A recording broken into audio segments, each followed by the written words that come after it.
Welcome to the fourth of our annual lectures, ladies, lords, gentlemen, friends. And thank you for coming back to the Science Museum where this whole series was originally launched.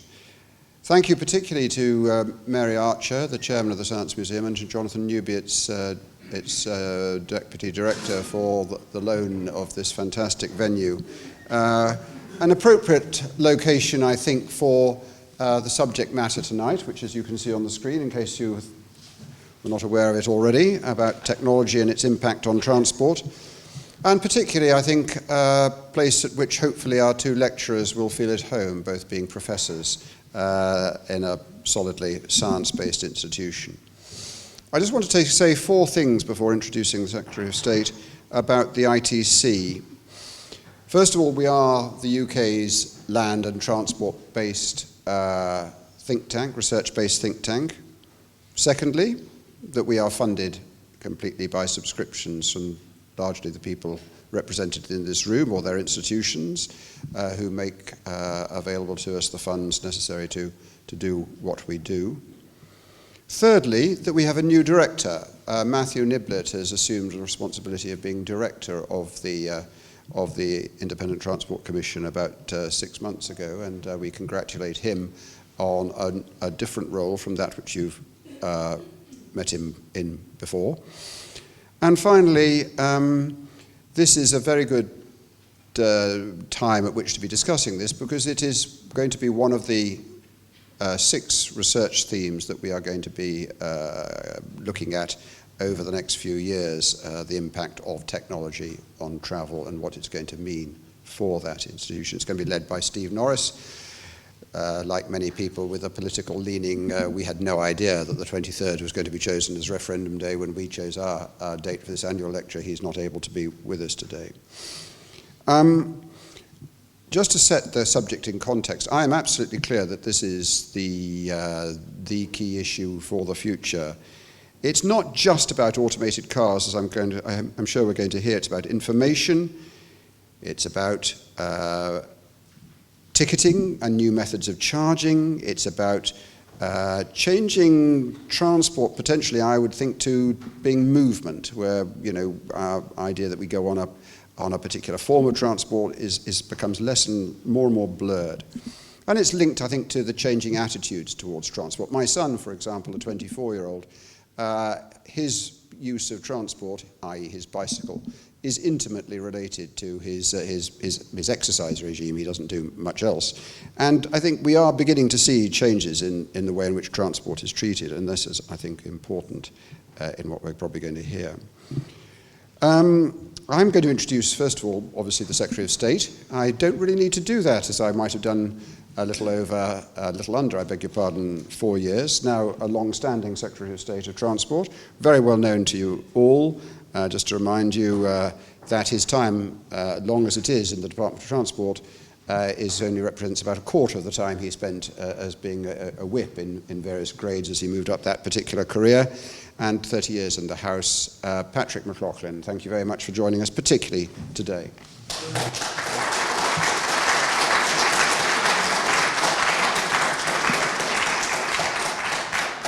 Well, Simon, thank you very much for your introduction, and I'm delighted to be here with the ITC this evening. You commented on the fact that I've now been at the Department of Transport for almost 4 years. So I'm perhaps at that stage of the Secretary of State for Transport, starting to question some of the things that I started, or even see some of the things I started actually being implemented. I go down in awe when I go and visit the Crossrail, or as we've got to get used to calling it, the Elizabeth line, and recalling that when I was last in the Department of Transport back in 1989, Cecil Parkinson announced the building of Crossrail and saying that he'd got the Treasury approval. I hope we've made a bit of progress since then. I hope we're a bit better on moving things forward. So I'm delighted to be here tonight to start this particular discussion off. I'm sorry I won't be able to stay for it all, but I will get a report back from it, because my Minister of State Robert Goodwill, who is also with me at the Department of Transport, is staying to hear the whole discussion. In transport, we often think about practical things such as civil engineering or finance or operations. But we should also talk about the policies that bring those things together. And there is no bigger change facing us than technology. To kick things off, I thought I'd talk about 3 points that strike me. About why technology matters for transport, and about how we introduced it, about how we should recognise its limits. First of all, why it matters. Really, you don't need me to talk about this. The advance of transport is the advancement of technology. The wheel, the iron bridge, the steam train, the car, the plane. Every change has been brought about by something new. A new way to use or store the energy, a new way to communicate, the power of coal, the way in which telegraph messages revolutionised the railways and shipping, and it is those same two technologies that change why that we face today. The new forms of energy storage and distribution, better batteries, hydrogen fuel cells, cleaner vehicles to cut pollution, and a mass of digital data. Transport is a bit behind the curve in dealing with the impact of big data. It has changed things like retail, the media, finance, further and faster than so far it has changed transport. But it is coming here. It's allowing things such as Uber, autonomous vehicles, digital systems, increase the capacity of our railways. It will allow the integration of systems in a way that we haven't even thought of. Driverless cars picking up commuters at stations, freight pods speeding up distribution. The truth is that whatever we imagine, it won't be quite what we expect. It will be different today.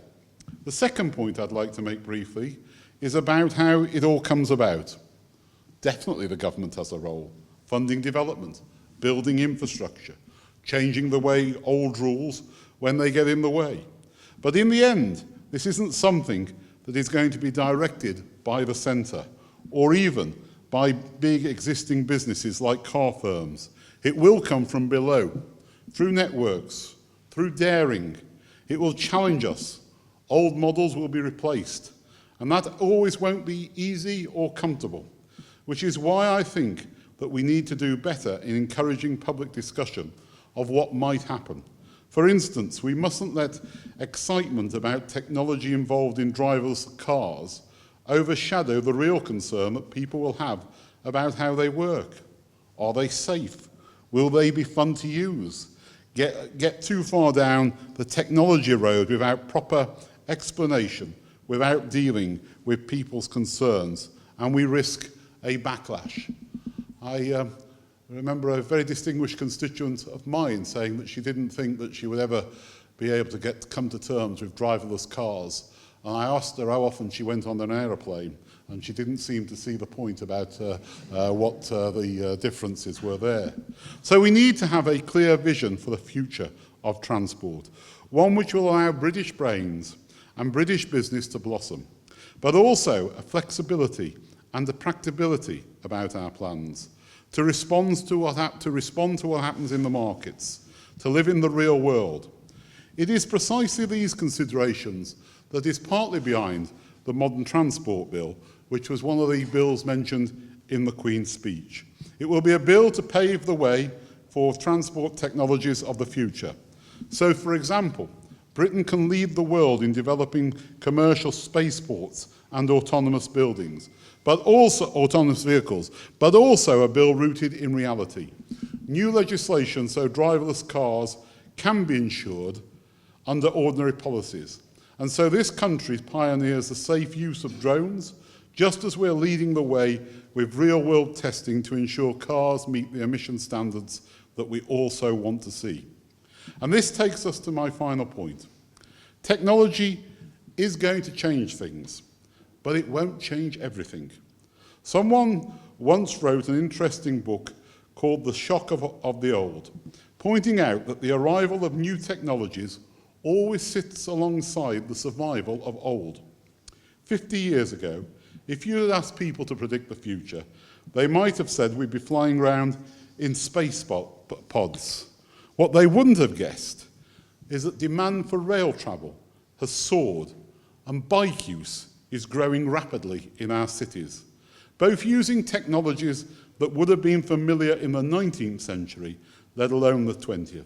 So the trick, I think, to dealing with technology and transport is not to predict that everything will change and that we'll have to scrap everything that is old, but to manage the integration, to use new technologies such as digital data and make better use of old technologies, such as trains, and make sure that they work better.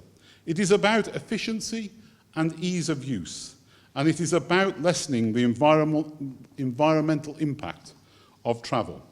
Perhaps that is this voice of the stick in the mud, but it is my advice not to use technology simply because it is new, but to use it because it can help us.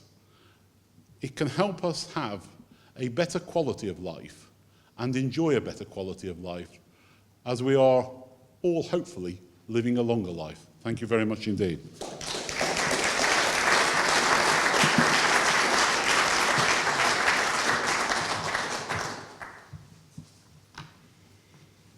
Patrick, thank you very much. Absolutely, an important point at which to start to remind ourselves that this is not something that's completely new. This is revolutions in technology have started with the wheel and move on from there. I think you've given us a perfect introduction to our first speaker, Sarah Sharples,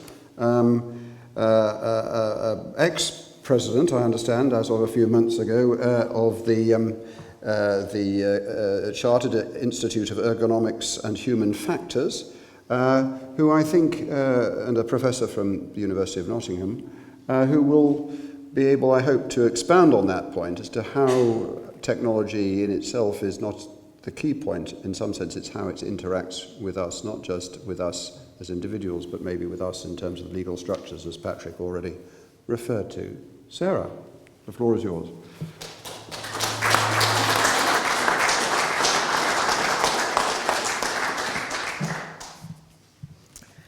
Thank you very much. Thank you very much, Secretary of State, for the introduction, and thank you very much to the Independent Transport Commission for the invitation to speak here today. It's a real privilege to be here talking to you all about the relationship between technology, behaviour and travel choices.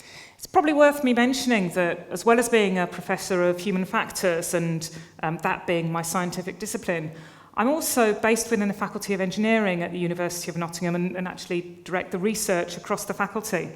And one of the things I'm very passionate about is, as the Secretary of State mentioned, the interaction between people, between society, between our legal and our regulatory framework, between behaviour, between technology and between engineering. And it's really apt that I'm doing this talk in the Museum of Science and Industry that we're very privileged to have in London here, because actually one of our jobs as professionals within universities and those within the transport community is to work out how to make the most of the capabilities of engineering, of technologies, and the capabilities of humans as well. So I'm going to be talking about the behaviours of human, the influence of technology on that, and what our role is in terms of influencing these things. And it's not new that transport technologies have been influencing our behaviour. It's been happening for decades. This is Surbiton Station. I grew up in Surbiton. Surbiton, as many of you will know, is a town that exists because of the railway, really. Kingston didn't want a railway. They were very keen on coaches. And so the main line from London Waterloo to Portsmouth went through Surbiton. And that technology shaped the town that I grew up in. It shaped my attitude towards technology, towards trains. I got a train set when I was 5 years old, and I think that's guided me in my life in the future. Our individual and our collective attitudes towards technology affect our individual day-to-day choices about behaviours. And as technologies change, behaviours and our opportunities for changing the way that we travel also change. So what we need to do is to understand the influences of that change understand the speed of that change, understand what we can control, and what actually will be the will of the community, the will of the people. What are those emergent technologies, and what do we actually have a responsibility to engineer in some way? So I'm going to give you an example of a notion that we use within human factors. This is something that we call a desire line. A desire line is something that evolves as a result of human behaviour. As well as technology shaping our behaviours shape our technology. They shape the environment amongst us. And I want you to think about this notion as I'm talking about technologies and engineering, because actually one of our jobs is to think about ways that we can spot the desire lines. How can we anticipate the desire lines? How can we design for the desire lines? And it's possible. This is an example, a Google Maps image, and you can just see here a desire line. So it was so strong it's picked up by satellite. This is University of Nottingham campus. Any of you who've been there, this is our flagship Trent building, the big white building with the tower that you see. And this is the behaviour of people. This is the movement of people from the halls down here, the entrance down here, up towards the Trent building where many of our meetings and our lectures are held. So what did we do when we saw this desire line? Well, this is now the map of the campus, and you can see it's no longer a desire line, it's a pathway. It's a beautifully engineered pathway. It's got plants around it. It adds to the user experience of the space. So this is an example of where we've noticed the behaviour of people, and we've engineered in order to accommodate the behaviour of people. So how do we capture this behaviour? How do we anticipate this behaviour? And how do we understand the interaction between all of the system elements when we're looking at this behaviour? Transport is a complicated space. You're all completely aware of this. I've just come down today from the Transport Systems Catapult, where I'm also a non-executive director. And the notion that the Catapult works around is intelligent mobility, the effective and efficient movement of people and goods through space. And you'll see here that, as the Secretary of State noted, we've had a trend in different types of transport use. So this is car and van use and walking, and they have gradually, since 1995 to 2014, this is the 2014 National Travel Survey data, the trend is that use is decreasing.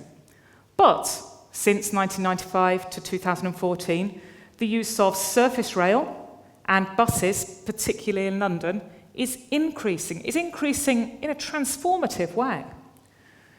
But transport is an incredibly complicated space from terms of the interaction between major infrastructure projects, personal device innovations, and expectations of users. We're also very, very affected by the normal behaviour of people around us. And of course, we're very varied as a population. One of the things that it's really worth thinking about as well is the variety and the different types of journeys that we take. Some work that was recently done by the Transport Systems Catapult was a project called Traveller Needs that was a very large-scale survey looking at what people's needs for travel were now and what they anticipated they would be in the future. There's lots and lots of findings from this report, and I recommend you take a look at it. But one of the most striking findings is that only 12% of journeys are ones where travellers actively make choices about their transport modes. So the remainder of those journeys are planned, routine journeys. If we think about our own travel and our own movement, many of those journeys, we always take the car when we go to Tesco. We always take the train when we go to London. And there actually is very, very little wriggle room for influencing that decision. People are slow to make behaviour changes, normally slow to make behaviour changes, although I'll talk about some situations where that changes. But it's really important for us to think about what we can influence and actually be comfortable with the things we can't influence. I'm not going to cover all aspects of transport use today, but what I'm going to do is I'm going to consider some elements of behaviour that I believe are key for us to understand in terms of thinking about the motivations of people when they choose transport modes and when they travel. And then I'm also going to be thinking about what we can do from a scientific point of view in terms of understanding that further and influencing it. So the first notion that I'm going to talk about is efficiency or productivity. This is a picture of me on a train. And I choose to travel, particularly when I'm doing long distance travel, by train, almost all of the time for work. And the reason is because to me, that is productive time. That's time when I actually can work effectively, away from distractions, and I plan my work associated with that productive time. But people are different, so people have a desire to move around quickly. And productivity may mean different things to different people. In fact, the Secretary of State has stolen 2 of my anecdotes, and this is the first one. So I think you talked about a member of your family who increasingly cycles, and that's his sort of exercise regime. Actually, that's very, very true. We sometimes choose to walk to the railway station or to walk between bus stops because it's our only opportunity for exercise during that day. That's productive travel. It might mean that your journey from A to B has taken longer, but if it's a productive journey, then actually just taking that start and finish time is a little bit crude. So in terms of capturing and looking at the effectiveness of our journeys and our transport systems, we need to not just think about travel time, but think about productivity and engagement during that time. But choices about productivity are not straightforwardly algorithmic in any way. People might choose to travel in certain ways because of the control they have over the environment. Some work we did at Nottingham looking at propensity to car share showed that some people love their cars. And they love their cars, and nothing we did in terms of reducing price of trains or providing end-to-end services that enable them to park more easily at the station would affect their decision about going in their car, because they wanted to listen to their music, they wanted to have some solitude, they wanted to think through their day, they wanted to sit in their comfy seat, they'd invested money in their car that they loved. And actually, we mustn't be dismissive of that. We mustn't be dismissive of the emotional attachment that we have to our experiences in everyday life. So, how can we influence this? Well, the first way we can influence this is to think about the way that we inform information. So we provide information in order to allow people to make an informed decision about the way that they travel. This information needs to be multimodal. This presents us with a challenge if we have a franchised or distributed travel environment. If we think about a train journey, the classic example of the end-to-end journey is that if there is one element within that journey about which we are uncertain, that may discourage us from that modality of travelling by train. And the example of parking is a classic one.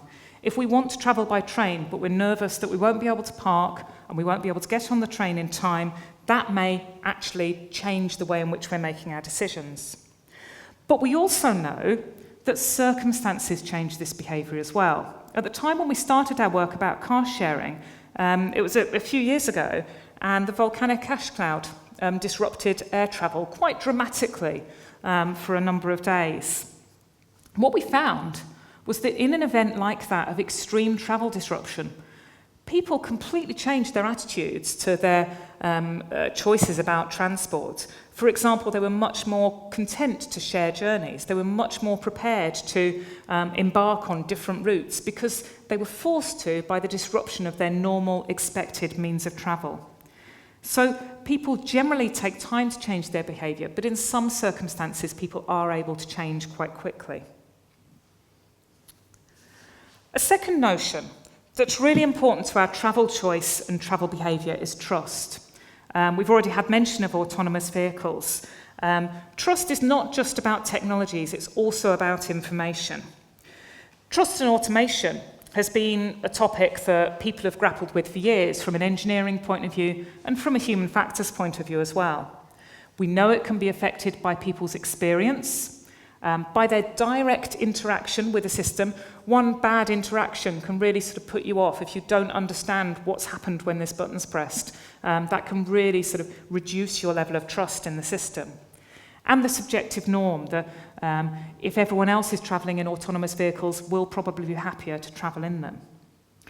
But people vary in how they attribute trust to a system, and this is the second anecdote that you've stolen from me, actually.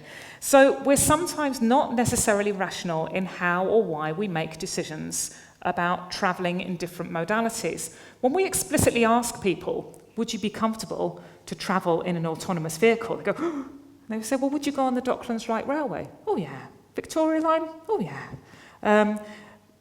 London to Nottingham train, oh, don't want that to be autonomous. Now, actually, from a technical point of view, there's not so much difference. And one of the things that we really need to understand is when it's appropriate to introduce fully autonomous systems, and when actually we need to respect the need for people to have the physical presence of other people within the environment in order to reassure them and provide oversight of that technology. But that's a real challenge. We talk about ironies of automation. We can't realistically expect people to monitor the performance of technology that has been designed on the very basis that it's doing something better than the people were able to do in the first place. If we're designing technology that has better perception than the human visual system, it's not realistic or fair to ask a human to monitor that performance. So we really need to think about that. It's also really important to take a systems perspective when we're understanding when incidents occur. We talked about the quite exciting news that we're now at a point where we can insure autonomous vehicles. The legal and regulatory framework about autonomy is very, very tricky, but I feel quite passionate. It's important that we don't get defeated by that. We have to address it full on. We can't sort of go, this is a bit difficult, this is a bit dangerous. We need to think, right, this is a technology we want to use. How do we design the entire system in order to deal with this? And something that's really important is around attribution of blame. It's been very interesting that there's been a few minor incidents with autonomous vehicles so far, and I admire what the companies have done because they have published as much as they possibly can about those incidents and actually produced some quite good information about why they've occurred. Whenever an incident occurs, it's almost always a complex interaction of factors. Unfortunately, both as humans and sometimes from the legal perspective, we have a desire to blame. And something that I would really implore people to do is to not just think about what the one individual fault is, but think about how the system components have combined in order to cause this particular incident. And not only that, but think about situations where the technology and people have combined to produce a good outcome, a resilient system. One of the big problems we have is it's really easy to detect when an autonomous vehicle has had an accident.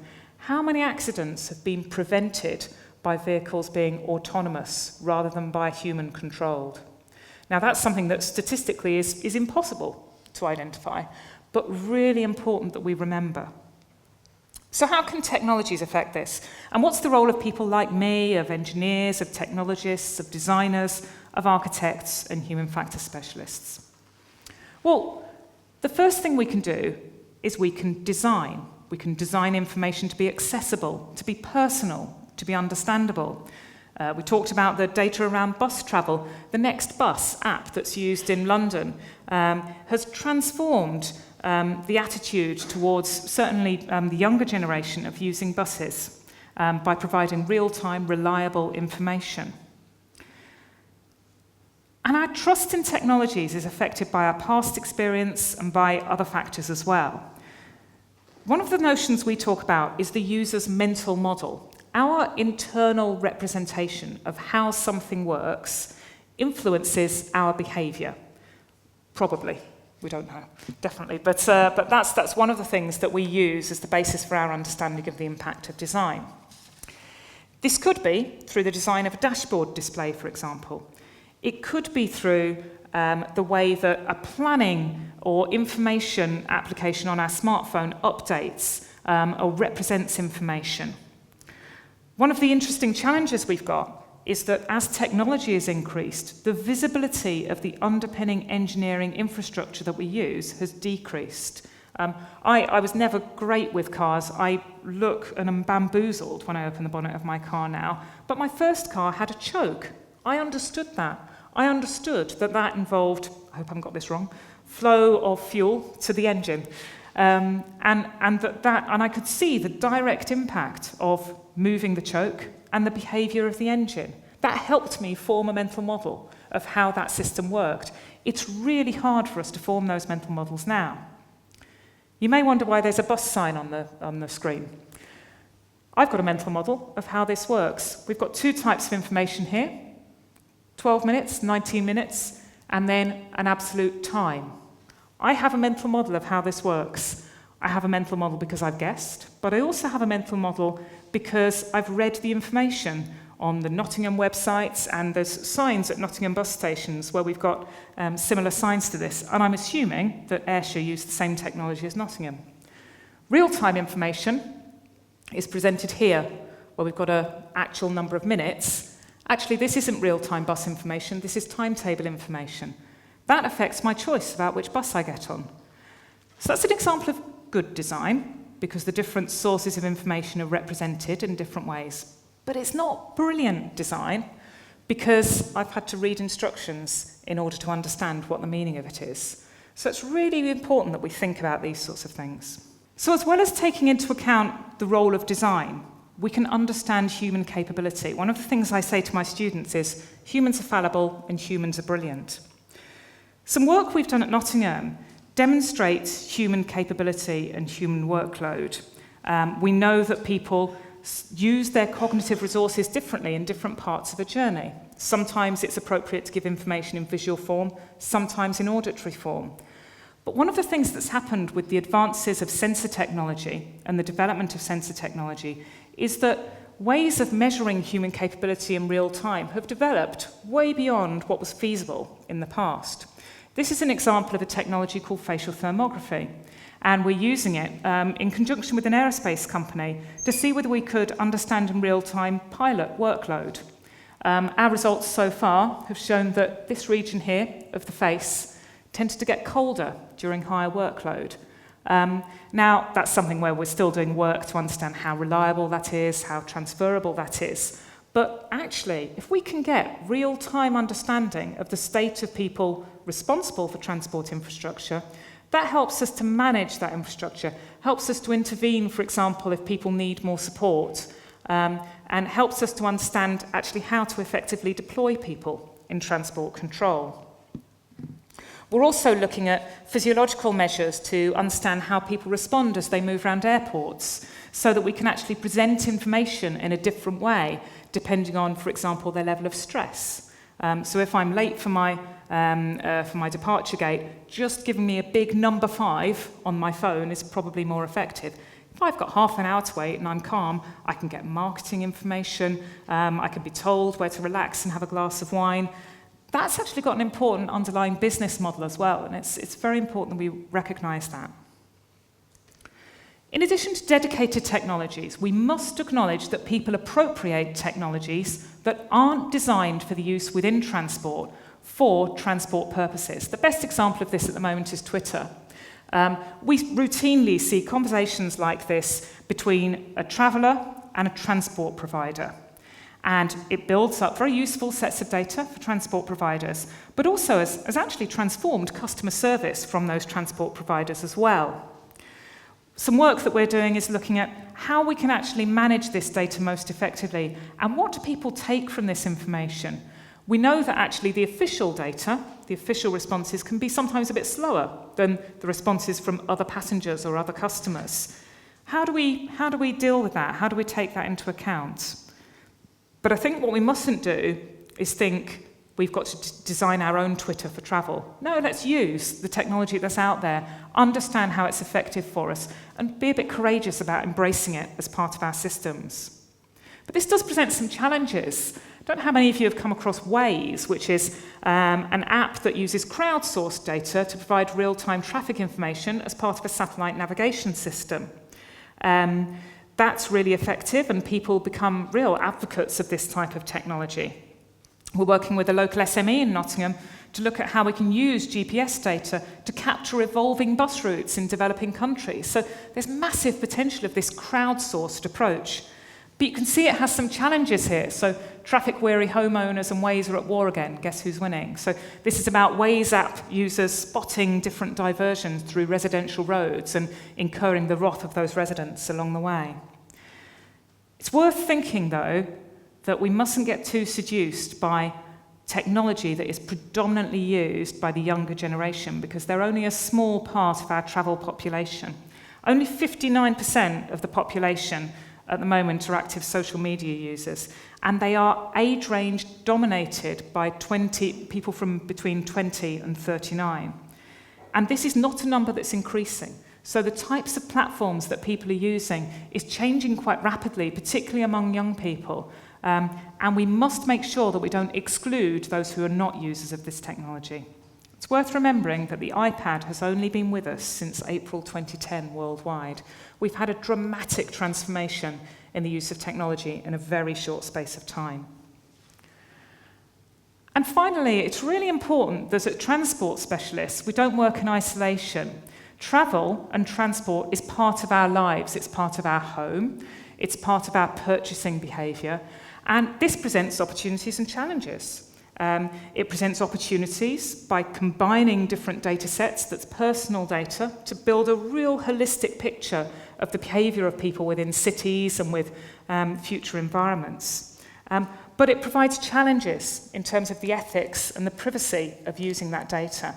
Our aspiration should be, how can we use these technologies to increase individual productivity, collective productivity?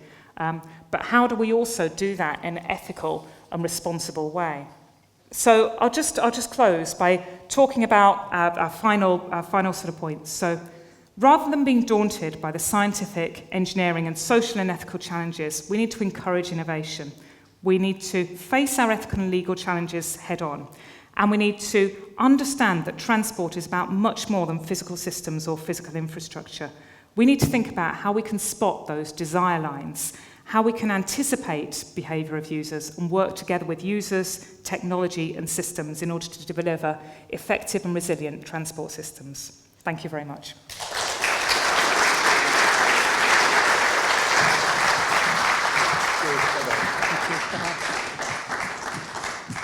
But with that reminder, let me pass over directly to Professor John Mills, a member of Emmanuel College in Cambridge. He's the Rt and Royal Academy Professor of Engineering and Transitional Energy Strategies at the University, and he's here to talk to us about the technological aspect of technology and its application in transport. Thank you very much indeed.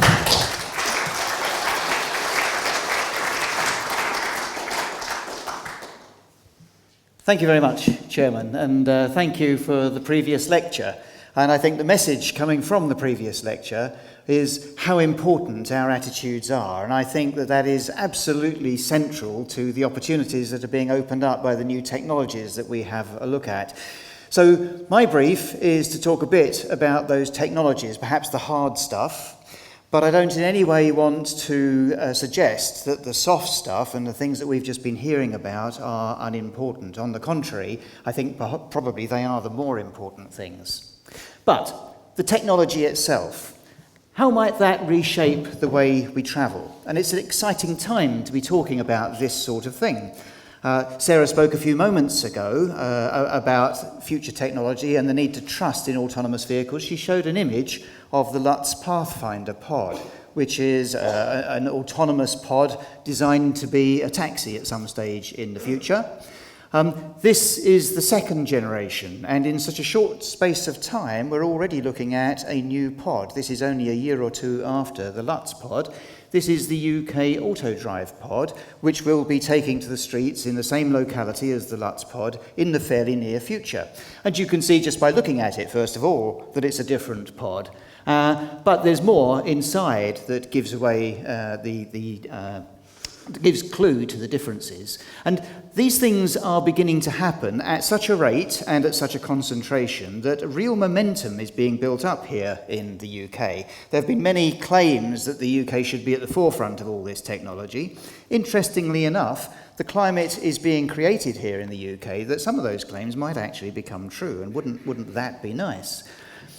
A lot of it, though, has to be played out in the street, because a fundamental point about a lot of these autonomous technologies is that it depends on how they interact with people, the point made in the previous lecture. So you cannot proof test them in a laboratory like you can an engine. You have to proof test them in the real theatre, in the physical and real environment. So we need urban laboratories, places where we can test these technologies on the ground amongst people.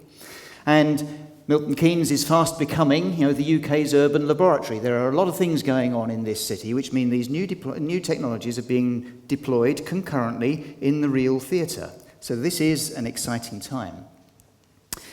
And the UK Autodrive project, which I mentioned a few moments ago, is the biggest of the government's 3 driverless cars projects, which it currently has running. It is the biggest by far. And it is being played out in Milton Keynes, and it has 2 fundamental components. The one on the left is to do with what we would conventionally understand as cars, road-going cars. And the bit on the right is to do with something which we wouldn't recognise, which is these autonomous taxis, which run around pedestrianised space and are intended to provide a first and last mile transport system. So 2 very different applications of a common autonomous technology, both being played out in theatre by way of exploration and demonstration. And for the cars, there will be a series of challenge events on public roads under controlled conditions where people will actually be able to see these vehicles performing, and sometimes performing in a mixed environment with normal cars on the road. In terms of the driverless pods or taxis, this LSAT system, low-speed autonomous transport system, will be demonstrated with a fleet of some 40 pods providing a quasi-public service. And this is an early artist's impression of what those pods might look at. You can see that they have evolved from my previous slide, but they've also evolved on the inside. So if we step inside this latest pod, the Autodrive pod, you can see the array of screens on the inside, and it doesn't take much imagination to see the next step, which will be a fully immersive environment. So whilst you're inside this pod now, you could be travelling to the moon if you care to dial up that option. And as you travel down the streets, you don't see necessarily what's outside. You see whatever you want to do, what you want to see, and you do whatever you want to do. You may wish to play an immersive game, you may wish to watch the news, or you may wish simply to look out of the windows, in which case you can make the screens transparent and you can see out. Fantastic opportunities. So it doesn't seem far away then, if we can do this in these pods today, that we will move to the sort of vehicle that was shown by Daimler-Benz a little while ago, which is simply a different sort of vehicle. This is now a vehicle that is not so much for travelling, although of course it does move. It is rather a place which moves, in which you do your work or in which you enjoy yourselves. The seats don't even face forward. The seats swivel round and you talk to the people that are inside the pod. It may be a meeting room for business, it may be a cinema. It happens to move on wheels. And at the same time as that technology is appearing on our streets, we may see a pedestrianised Oxford and Regent Street, and we may see these pods moving amongst pedestrians in a fully integrated sort of mixed environment. Jolly exciting stuff. And I could speak for a long time on what I think are the potential of these technologies to provide these sort of services around our cities. It won't be long, I think, before we're seeing these things in reality beginning to appear on the streets.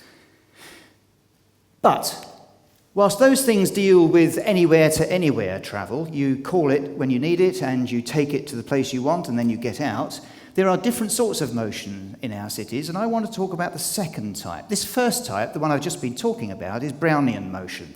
You sort of go anywhere to anywhere, it's happening all the time, people are moving all around cities, very random sort of stuff.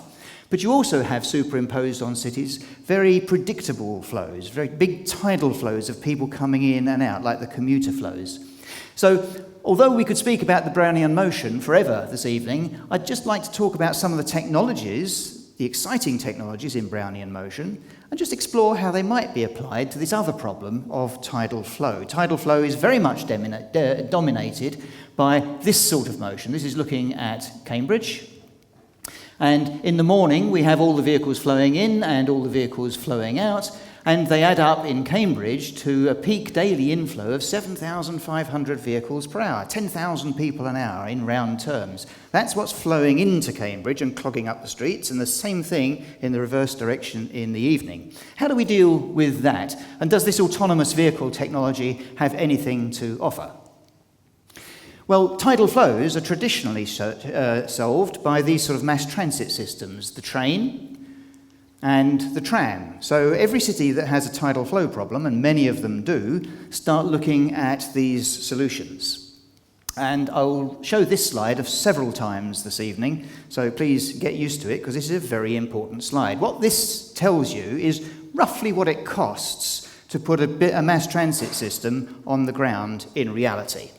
So we have a series of different systems up the left-hand side there and a series of prices across the bottom. And you can see that to build a single carriageway road through just virgin territory down the bottom left-hand corner, that's the cheapest thing you can do. And right up the top right-hand corner, the most expensive thing you can do is build a new urban heavy rail system. So that's the layout, but the point behind this slide is you may have any technology you like, and it's jolly exciting if you do, but what's going to cost you the money is the old-fashioned stuff. It's the civil engineering, sadly. So you can have any technology you like, but watch the money, and therefore watch the civil engineering. And if we talk about these conventional systems that I've just been talking about, tram and rail, it sits sort of in the middle of our chart here, anywhere between 25 million and 65 million pounds per mile. So if you're putting 10 miles of tram into Nottingham, that'll cost you 300 million quid, just like that. And that's just a straight line tram. So that's a lot of money to pay to move these tidal flows, particularly if you've got tidal flows coming from different directions. So, can the new technologies help us to get us out of this bind? Well, my title is Professor of Transitional Energy Strategies, and the transitional is a very important word because it means I have to focus on things that might really happen tomorrow. I have to look for solutions that are innovative on the one hand, but make sense to a real businessman on the other. So in asking that question, can the technologies get us out of this bind for our mass flow type problems, I'd like to look for a situation where I could actually do something tomorrow. So how about this as a starting point? The Abbey line. It runs from Watford to St Albans. It's one of those little spur lines that sort of somehow got overlooked by Dr. Beeching. And it looks like this. If you go to one of the stations along the route, it's a pretty sort of basic railway. And if you look at the line that it runs on, it is now down to a single line. It is about the cheapest, I was going to say most cheerful, but it probably isn't a very cheerful. It's the cheapest form of rail you can consider, and that's what it does. And basically, it transports about 600 people an hour for an hour and a half in the morning, does nothing during the day, and then transports 600 people an hour for an hour and a half in the evening. It costs a lot of money to do that. How could technologies help us? Well, first of all, suspend your mind, stop thinking about a railway, start thinking about a road. In the UK, we are again in a leadership position. We are about to put on our roads some demonstrations of convoying. These are lorries where only the first driver, the driver of the first vehicle, is active. All the other drivers, in theory, could put their feet on the dashboard and go to sleep because these vehicles are electronically following each other. They follow the leader. So convoy technology is with us today. It will be demonstrated in public on our motorways within the next 18 months. So this is today's technology, not tomorrow's. This is the Tesla. Everybody loves talking about Teslas because they do all sorts of fantastic things. This vehicle steers itself. It will go down the road fully with your hands off. You take your hands off and your feet off. There's 3 stages of autonomous control. Hands off, feet off, brain off. Right? This is hands and feet off. This is 60% of the way. This vehicle will follow the white lines down the road and it'll stop if a vehicle stops in front of it, all automatically. This is happening today. And it does it by visual systems. It can see what's coming, it follows the lines, it'll steer around curves, it'll adjust your speed in the light of anything else that might get in the way. Could we use these technologies to do something about the Abbey line that I just spoke about? Well, you saw the line, the picture of the line going ahead of you. To put this sort of technology in its place, you'd need something like this. This actually is just a road, a very simple road. And it costs £3 to £5 million a mile. This is a very low cost. This is disappearing off the left-hand part of my diagram. So if we were to build a system where we ripped up this track and put down that sort of simple tarmac road, then on our graph here, we would be right down there. So that's transformed the cost of that system. What would we put on it? Well, we wouldn't put a train on it, we'd put a bus on it. This is a bus. It has steerable rubber-tired wheels, but it goes at 120 miles an hour.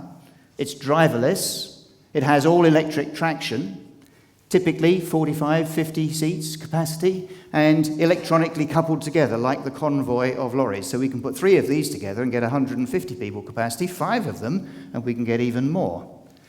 Very flexible system, and this vehicle costs £500,000 a pop. A tram will cost you the best part of £3 million a pop. So that's a huge difference, and it means that this Abbey line, even being fairly conservative and allowing quite a lot of money for the ripping up of the old track and putting down the new blacktop and refurbishing all the stations for £100 million, which sounds like a lot of money, but when you're in the rail business, you have to say it quickly. Actually, it's not an awful lot of money. This is a pretty cheap option, and all the vehicles that you would need would be less than £5 million. So in round terms, for £100 million, we could transform that Abbey line into something which will deliver 2,000 to 3,000 passengers per hour versus the 600 which it can do at present. And there are other lines around which you could be amenable to this sort of approach. This one's a good one, the East-West Rail, the so-called brain train from Oxford to Cambridge. The western part of it, pretty well done, but the eastern part of it is a gaping hole. Particularly the central part of it, Bedford to Cambridge, there is no railway, there is no route. This is a place where we could really exercise the option of the sort of thing that I have just shown. We could be looking at delivering 2,000 to 3,000 passengers per hour over this longer distance of 25 miles for something of the order of £250 million. If you look up your tables of how much it costs to build railways, this is bargain basement time. That's all very well for these little sort of beaching lines that sort of missed the axe, or these sort of wannabe lines that aren't yet built. They go across the country. It's bound to be an easy case. What about our cities? Because that's where I started, and that's what we really need to address. Almost all the cities in the UK want to have a mass transit system. They all want trams or something like a tram. It's sort of, how big muscles have you got? And an awful lot of cities have gained them over the last 25 years. It's been very popular. Look at this graph. This shows how the ridership patterns on light rail and trams, urban light rail and trams, has changed over the period 1983 until just about present. It's shot up. Huge increases there. Lots of different cities coming in with different colours.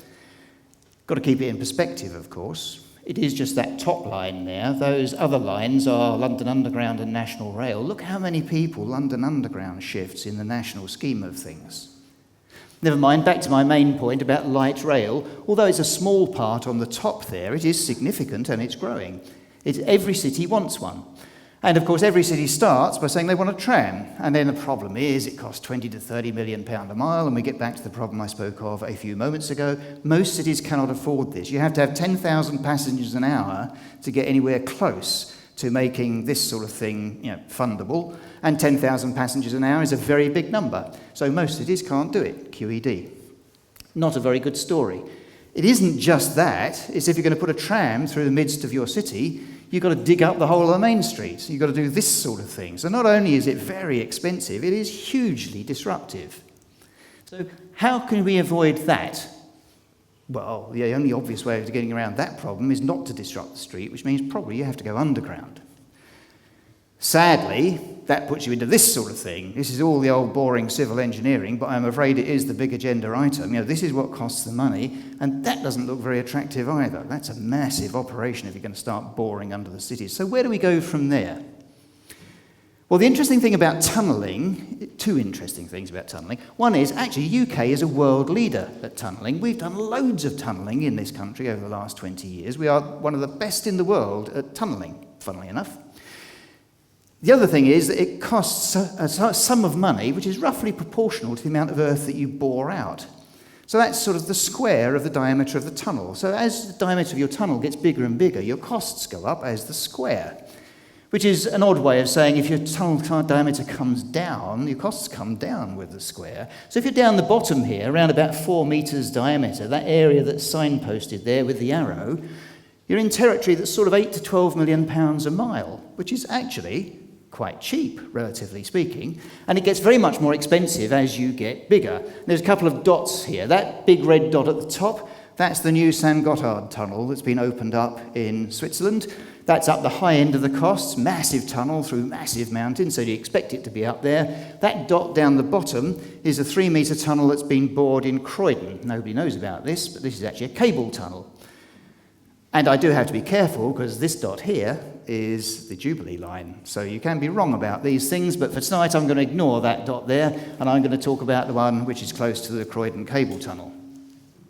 That's what you get for your 8 to 10 million pound a mile. It's a 3-metre diameter tunnel, and here's a man standing in the middle of it, and it's got a fair finish. If you were to put a railway through that, you'd have to put a whole load of permanent way-in and signalling and power systems, all that sort of stuff. If you were to run this bullet bus that I described 5 minutes ago in that, all you'd have to do is put down a tarmac strip for the wheels to run on. So this actually becomes quite an attractive sort of proposition. And this is the boring machine. This isn't anything like as horrific as that thing I showed you a few moments ago. This is actually quite a dinky little machine which can get dropped down a hole in a back street. So suddenly this becomes quite a doable sort of proposition. So could we really go underneath our cities? Well, before you answer that question, is the small tunnel any use to us, you have to ask yourself, what could you get down a small tunnel? Because if you can't get a vehicle down a small tunnel that's capable of carrying people, what's the point of having a small tunnel? But it doesn't take very long to have a look at other sorts of transport system, and this is the Embraer Erj 145. It's a sort of regional jet. You typically get about 100 people in a jet like this. It has a cross-section like this, and funnily enough, the fuselage is 2.3 metres in diameter. So this would go down our cable tunnel with a fair bit of room to spare, actually. And that's what it looks like inside, and people will sit inside that for an hour and not be at all unhappy. So that's quite an interesting sort of concept. Could we saw the wings off the plane, and the tailplane off the plane, and stuff it down a small tube? And what would that look like, and what might it cost? Well, there's our 2.3 metre fuselage, and there's our 3-metre Croydon cable tunnel, and you can see that it fits inside. And you might say to me, well, you're a professor, and you can sort of talk about these things. It's all arm-waving. You couldn't really do that because that's too tight a fit. Well, actually, there's the Northern Line.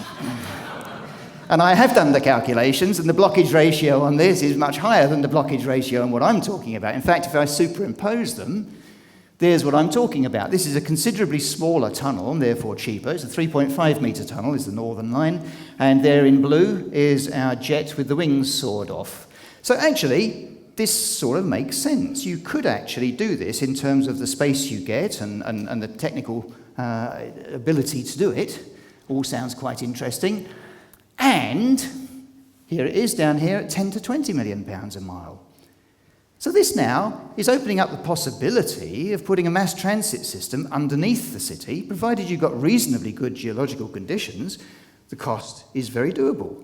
This could open the door to a mass transit system for small cities. Wouldn't that be an exciting idea? So, of course, we weren't blind to that in Cambridge, had a quick look. I showed you the vehicle flows, 7,500 vehicles per hour at peak, 10,000 people per hour at peak. They come in from 4 directions.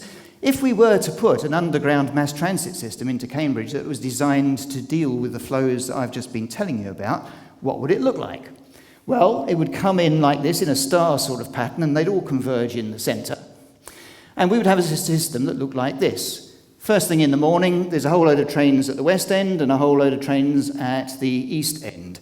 These are my convoys of lorries. They can couple up electronically. They don't have to couple physically. So the first train out in the morning happens to be coming in, and 3 of them gang together, and they go off down the tube. This system is designed to give you a 4-minute frequency, speed is 120 miles an hour, and the capacity 2,000 people per hour. And this is a 2 to 3 mile leg. So these figures work for a leg that is 2 to 3 miles long. When it gets to the other end, it parks up in the available spaces, and then one comes in the opposite direction. Note, there's only a single tunnel. There's not 2 tunnels, so we've halved the civil engineering cost. Because this thing moves fast enough that you can clear the tunnel of one vehicle before you put the other one back in it. So we've halved the big cost in this system, which is the civil engineering cost, through the use of a very fast mechanical engineering system. And then it ends up the other end, and each time you have a demand at either end, you couple up as many vehicles as you need, and you keep shuttling backwards and forwards. This shuttling principle is very important because it halves the cost of the tunnels you need. So here we are in Cambridge, 4 legs, all converging on a point, and we have this shuttling idea going back and forth. No vehicle goes on to another line. It only ever shuttles on its own line. So you have to get out in the centre and get on another one. But the transit times are only 2 or 3 minutes between points, so that perhaps isn't too much of a problem.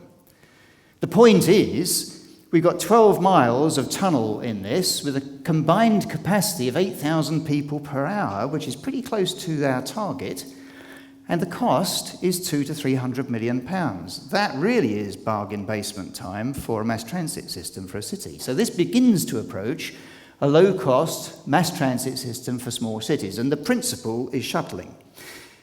The lines don't depend on each other, so you can build them out sequentially. So you build the bit that's most important to you first, and it works as a shuttle, and then the next, and then the next, and then the next, and then the next. You can build these patterns out until you have as much coverage as you need or can justify by the economics. This makes it very scalable at around about 10 to 20 million pounds per mile, which is a very affordable price now, and we don't have any problems now with disrupting the surface traffic or any of that stuff, and indeed planning is a whole lot easier in a place like Cambridge. Driving through the Fellows Garden at King's College with one of these vehicles, you wouldn't be very popular. Going underneath, nobody knows about it. But finally, what about our intercities? A nation is made up of its cities. It's very important to think about what happens in the cities, but what about between the cities? Can we transfer our affordable mass transit notion from small cities to geographically small nations? I don't want to call the UK a small nation, particularly at the time of the debate about Brexit, but in terms of geography, we're quite a small nation. Could we use this idea between our major cities? Well, that's a bit more challenging, really. But if you were to think about an awful lot of our cities, and if you think about the economic balance in our country, we have a horrible sort of magnet in the southeast where everything happens, and increasingly, it would appear, not much happens in other places, and there's a very serious north-south divide. If, however, we could connect all of our cities together in such a way that you could get on these shuttles and move between them at typically 5 minutes or so intervals, what would that do for the aggregation of those northern cities? That could transform the economic perspectives on the northern cities, and indeed any cities around the country. The key is that we need to move fast between the cities. And we get off at one place, and at each node you have to get off the first shuttle and onto the second shuttle if you want to travel on. This makes it very much simpler in terms of switches and signalling and all of this sort of thing, because the vehicles only ever run on their own shuttle route. But trained transport economists tell me that would never work, because who would go from Birmingham up to Sheffield, then get off the train and then get back on again and go Sheffield up to Leeds? It's well known that people don't like doing that, and it greatly devalues a scheme if you have to have changeover points in the system. Except that, on the London Underground, nobody would think twice about making 2 changes from line to line as they go across London, and people do it every single day. So, could we not begin to think about National Metro instead of London Metro? In this day and age, we ought to be thinking far beyond what our Victorian forebears thought about when they thought about the capacity and capability of our railways. Could we build a system all over the nation that was really like the London Underground? And the key to that is speed and frequency. You need to get from one point to another in probably less than 5 minutes. And you need to be able to be confident that when you get to the other place, you hop out the vehicle and you move to the other platform, that there will be another one that comes along without fail within a few minutes. So let us say that in order to do this, you have to have a 5-minute transit time between the cities and a less than 5-minute wait as you transition from one vehicle to the next. Could we do that? Well, that takes you into this territory. Everybody's very excited about Hyperloop at the moment. I talked about taking the Embraer, sawing the wings off and tearing the tailplane off and putting it in a pipe. Well, this is taking a Dreamliner and doing the same, and as a consequence, it goes down the pipe at 600 or 700 miles an hour. Now, that sounds a bit fantastic, but so did the idea of a canal, and so did the idea of a conventional railway when they were first mooted. And indeed, flying in an aeroplane at 30 or 40,000 feet at 600 miles an hour is a pretty unusual idea if you think about it. So, let's keep our minds open. The Hyperloop concept is something which has been mooted, and a lot of people are very interested in it. This moves at 500 or 600 miles an hour. If you do the calculations, Manchester to Leeds, Leeds to York, all these cities that I showed you on the previous map, they can all be connected within 5 minutes if you had a system like this. I was lucky enough to be out in California, I beg your pardon, Nevada, a few weeks ago at one of the first prototype tests for the Hyperloop system. Very impressive, but what was more impressive than anything else that I saw there was the rate at which it had been accomplished. I was at this Nevada test site in January, and it was just desert. I was out there again in May, and they had this great long track there, and they showed the propulsion system for the proposed Hyperloop working. So within 4 months, they had designed and built the propulsion system. So these guys are moving at great speed, and this technology is very credible. So could we create a national metro within the UK? Running through the numbers, working it all out? Yeah, we probably could. Technologically, 60 to 80 million pounds a mile. That's a much bigger number than I was speaking about previously, and there it is on the famous old graph, but that's not far away from conventional rail prices, and it is well short of high-speed rail. So that's a very exciting concept. It says we could travel at 500 or 600 miles an hour at less than what we're about to pay for high-speed rail. That defies logic. That can't be right. So just to end with, I would just say this to you. The costs that dominate these systems are the civil engineering costs, absolutely dominate the systems. If you build a smaller system, it costs you less. Look at the difference in size between conventional rail and the Northern Line.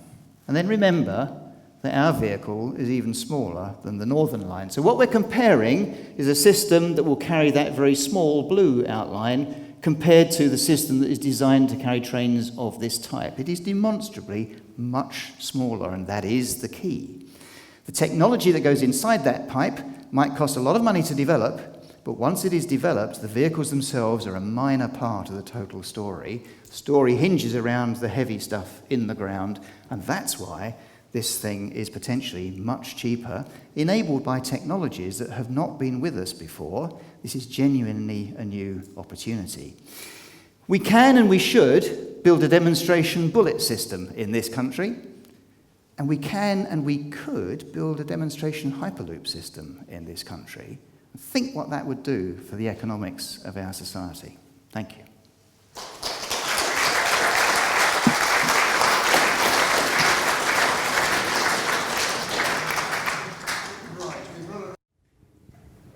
Microphone over here, if Steve is going to respond. He's not putting his hand up, but that guy had his hand up. Sorry. I was deliberately not putting my hand up. I thought it was very interesting as a response to High Speed 3 in terms of connecting up the northern boundaries. And I was certainly also interested in the autonomous vehicles about connections into some of our stations, but I don't immediately feel threatened by it. Some questions. Who wants to ask a question of our speakers? Yeah. Sorry, I can't. The lights are very bright, so I'm sorry if I do know you, I can't recognize you. Glenn Lyons, UWE. Thanks to Sarah and John for two fascinating presentations. A very naive and simple question, I hope, for both of you, in terms of both human factors and ultimately the effectiveness of new systems which are not track-based. How do we overcome travel sickness? I can work on a train, I can't work on a coach. I can't even play a game on a coach. So, in a past life, my PhD was on VR-induced motion sickness. So actually, it's something that exercises my mind quite a lot. So we know the theory as to why sickness occurs, which is the conflict of information to our visual and our vestibular sensory systems. So our visual system tells us we're moving, and our balance system tells us we're not, or vice versa, as is in the case with various vehicles. So there are ways to counteract it in terms of the visual information that's presented. One of the things that we need to do is to allow our brain to anticipate the conflict that is being experienced. We know the best way to explain this is that a driver is less likely to experience sickness than a passenger, because a driver is controlling the vehicle. But even if we do that, some people, and I'm one of those people, we found that 5% of people will experience significant sickness almost no matter what you do. And I absolutely agree with you, actually, about Hyperloop, and I suspect you know more than I do about it, but that's the thing that scares me about Hyperloop, is the passenger experience of moving that quickly and the lack of ability to give a visual sense of motion. And even if you do, it would be so high that I think it would induce sickness anyway. So I think it is a real issue. Yeah, if I could just sort of add counterpoints to that. First off, this is a different way of travelling. So it's a series of 5-minute or 4-minute journeys. So you don't actually sit down and get your laptop out and start working for an hour, and you don't therefore get some of those motion sickness things that are attendant upon that. So it's a very different way of travelling, and very short distances I don't think have quite the same effect in terms of motion sickness. But we do have to watch the motion. I didn't say, but should have said, that the way in which one might deploy this sort of futuristic shuttle system between our cities is again to go underground. But, as I was showing in my early slides, the immersive environment opportunities are just the same. So you can have windows, or what are apparently windows, in the vehicle, and those windows can portray whatever you like, including the fields and the surface terrain that you would have been going over had you been on the surface. How much would people enjoy going at 500 miles an hour in a small tube where you can't really see out the windows? Well, look at an aeroplane. Yeah. I don't really like flying very much. Yes, sir. Yeah. So when you're in one of these tubes flying along, it stops in the middle, it catches fire. You haven't built another tunnel. What are you going to do? You say I haven't built another tunnel? No, you said there's only one tunnel. Oh, yeah. You make sense. Well, you have to make provision for emergency escape. So just because you've got a single tunnel doesn't mean to say you can't have provision for emergencies. But I would also say, here you are at 40,000 feet going over the mid-Atlantic at midnight, and that is in a little tube which is full of kerosene and has 2 fires burning on each wing. If anything goes wrong with that, you're dead. But we do it all the time without thinking. And this state of mind is really my answer. At the back there. Thank you. Yes, Stephen Joseph from the Campaign for Better Transport. And you'd think, from the name of the organisation, we'd love all this, but actually better doesn't always mean faster and bigger. And I suppose the issue is, what kind of places would Cambridge, or indeed St Albans, declaration of interest, I live there, Watford, become under these scenarios? The problem with the Abbey line, which I know well, is not what you do between Watford and St Albans. It's the fact that Watford is a hellhole, which is really difficult to get into and park. And unless you do something, you either tunnel you have your tunnel, or you have to provide the bus priority that the town has never been able to get through to get to actually make the places livable. So my point is that I can absolutely see how technology can reshape the way we travel. I'm not sure that all technologies will shape the way we live to the way that actually people want to live. And it seems to me that that's one of that starting with the WebTag 5-stage business case, the objectives that what you start with are the important ones. What kind of places do we want to create and live in? Yeah, I have to agree with you. I think the people issues are far more important than the technology issues. I use the Abbey line only to illustrate that we could actually potentially build that solution today for that particular application. And what it would do would simply make the system work better for a lower cost, which is not a bad place to be. But it doesn't answer the very fundamental question you're asking. I was trying to work out where the transport hub would be in the middle of Market Square in the centre of Cambridge. I mean, you presumably got to have an exit point as well. Yes, so the prices I gave include the hub station. It's under Parker's Piece, actually. Parker's Piece, well, very convenient for a manual. You put the grass back, so it doesn't look Right, right. Any other questions? Yes, Peter, I can see you. Yes, it's really a follow-on from Stephen's point. Most of the journeys that are made, and certainly the ones that are most problematic in transport and urban environmental terms, are relatively short distance, 1, 2, 3 miles, lots of people making lots of things, taking kids to school, picking something up from the supermarket, everybody trying to do everything all at once. So it's that and in a dense urban environment, even worse if it's a historical one like Cambridge.